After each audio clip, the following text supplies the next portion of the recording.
এই মুহূৰ্তত দিবলৈ লৈছো নিউজ ৮ অসমৰ সমূহ দৰ্শকসকলক অতিকৈ এটা গুৰুত্বপূৰ্ণ খবৰ। ৰাতিৰ এন্ধাৰৰ সুযোগ লৈ এজন যুৱকক মাজ বাটতে চাৰি অচিনাকি দুৰ্বৃত্তৰ আক্ৰমণ। ডিঙিত প্লাষ্টিকৰ জালৰ ৰছী মেৰাই ধৰি মূৰত কাঠৰ টুকুৰাৰে প্ৰহাৰ কৰি প্ৰাণে মৰাৰ চেষ্টা। হয়, আকৌ কৈছো, ৰাতিৰ এন্ধাৰৰ সুযোগ লৈ এজন যুৱকক মাজ বাটতে চাৰি অচিনাকি দুৰ্বৃত্তৰ আক্ৰমণ। ডিঙিত প্লাষ্টিকৰ জালৰ ৰছী মেৰাই ধৰি মূৰত কাঠৰ টুকুৰাৰে প্ৰহাৰ কৰি প্ৰাণে মৰাৰ চেষ্টা। বৰপেটা চেঙা সমষ্টিৰ আলুবতী আৰক্ষী থানাৰ অন্তৰ্গত মাজৰ চৰত বুধবাৰ নিশা প্ৰায় 7:30 নিশাৰ এন্ধাৰৰ সুযোগ লৈ দুৰ্বৃত্ত আক্ৰমণত মৃত্যুৰ দুৱাৰৰ পৰা ঘূৰি আহিল মুক্তাৰ হুচাইন। মুক্তাৰ হুচাইন আলুবতী মাজৰ চৰ বজাৰত পাঞ্জাৱ নেশ্যনেল বেংকৰ অপাৰেটৰ হিচাপে কাম কৰি আছিলে। প্ৰতিদিনৰ দৰে আজিও একে সময়তে দোকান বন্ধ কৰি খোজকাঢ়ি ঘৰমুৱা হ'বলৈ ধৰোতে হঠাৎ পথাৰ এলেকাৰ ৰাস্তাৰ দুয়োফালে মাকৈ খেতিৰে আৱৰা তাতেই সংঘটিত হ'ল এই ভয়াৱহ ঘটনা। মুক্তাৰ হুচাইনক তাতেই দুৰ্বৃত্তৰ চাৰিওজনীয়া দলটোৱে প্ৰাণে মৰাৰ চেষ্টা চলাই যদিও শেষত মুক্তাৰ হুচাইনে নিজৰ জীৱন ৰক্ষাৰ বাবে তাৰ পৰা পলায়ন কৰি ৰাস্তাৰ দাঁতিত এখন ঘৰত গৈ এটা বাক্যই ক'লে, মোক চাৰিজন দুৰ্বৃত্তই প্ৰাণে মৰাৰ চেষ্টা কৰি আছে। এই বাক্যহাৰী কৈ তেওঁ অচেতন অৱস্থাত সেইটো ঘৰৰ চৌহদত পৰি গ'ল। কিন্তু মুক্তাৰ হুচাইনৰ গলত প্লাষ্টিকৰ জালৰ ৰছী মেৰুৱা অৱস্থাতেই আছিলে।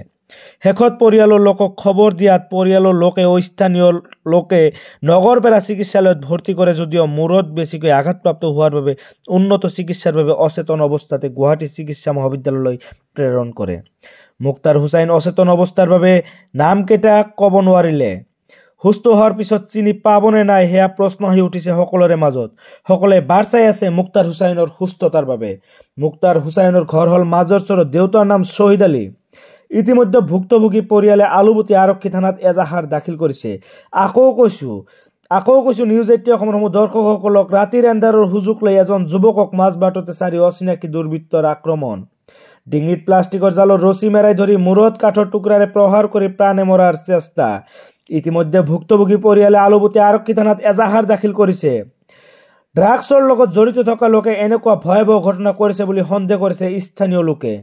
এই চাৰিজন দুৰ্বৃত্তক আৰক্ষীয়ে অতি শীঘ্ৰে আটক কৰিব লাগে আৰু উচিত শাস্তিবিহীন ভুক্তভোগী পৰিয়ালক ন্যায়ৰ দাবী স্থানীয় সচেতন যুৱকৰ।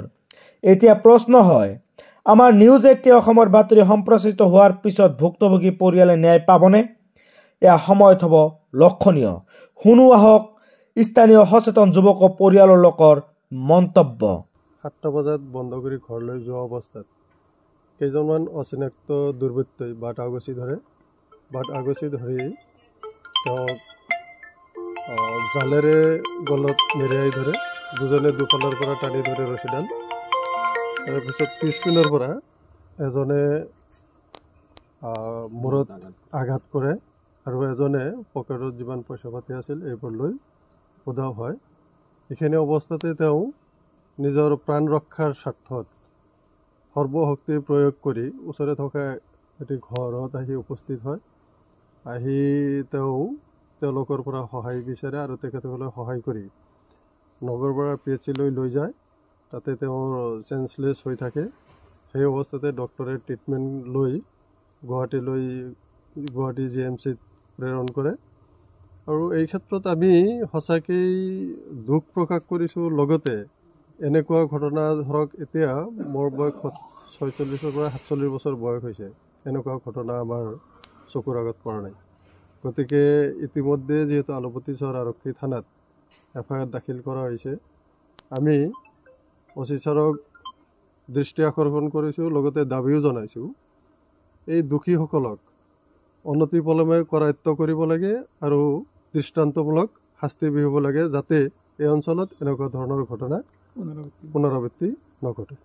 আলুবতী মাজৰ বজাৰত যিটো পাঞ্জাৱ নেশ্যনেল বেংক নামৰ এখন CSP আছে, সেই CSP অপাৰেটৰ মুক্তাৰ হুচাইন আৰু তেখেতৰ ঘৰৰ মাজৰ চৰতে আজি আনুমানিক 7:30 বজাত CSP বন্ধ কৰি তেখেত পইচা পাতি লৈ ঘৰলৈ যোৱা অৱস্থাত ৰাস্তাত মানে মাকৈ খেতি আছে, ৰাস্তাৰ দুয়োপাৰে অচিনাক্ত দুৰ্বৃত্তই, যিহেতু চিনাক্ত হোৱা নাই, অচিনাক্ত দুৰ্বৃত্ত চাৰিজনে মুক্তাৰ হুচাইনক প্লাষ্টিকৰ জালেৰে গলত মেৰিয়াই ধৰে দুজন, আৰু এজনে আপোনাৰ কাঠৰ মাৰিয়াডালেৰে তেওঁৰ মূৰত কোবায় কোবোৱাৰ ফলত কোবোৱাৰ লগতে আৰু এজনে তেওঁৰ পকেটত থকা পইচা পাতিবোৰ লৈ যায়। সেই সময়ত তেওঁ প্ৰাণ বচোৱাৰ স্বাৰ্থত সৰ্বশক্তি প্ৰয়োগ কৰি তেওঁ তাৰ পৰা দৌৰি ওচৰতে থকা ঘৰ এখনত সোমাই প্ৰাণ ৰক্ষা কৰে, যদিও তাৰপিছত তেখেতৰ চেঞ্চ নোহোৱা হয়। তেখেতক নগৰপাৰা PHCত লৈ যোৱা হয় আৰু PHCৰ পৰা তেখেতক গুৱাহাটী GMCHলৈ প্ৰেৰণ কৰে।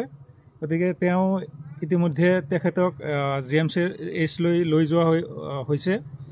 মেডিকেল পোৱা নাই, কিন্তু আমি বিশেষকৈ সাধাৰণ জনতাই খুবেই সন্দিহান হৈ পৰিছোঁ।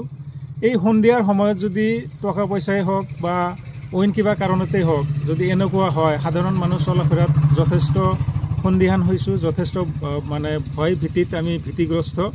গতিকে বিশেষকৈ আমাৰ যিহেতু ওচৰতে থানা আছে, আলুপতিচৰ আৰক্ষী থানা, আলুপতিচৰ আৰক্ষী থানাতো ইতিমধ্যে FIR দাখিল কৰা হ'ল আৰু থানাৰ OC ছাৰৰ লগতো যোগাযোগ কৰা হ'ল। তেখেতে যাতে বিশেষকৈ সন্ধিয়াৰ পিছত তেখেতৰ বাহিনীৰ দ্বাৰা যাতে এটা পেট্ৰলিঙৰ ব্যৱস্থা কৰে, এইখিনি আমি দাবী জনালোঁ। News desk report, news 80 Assam.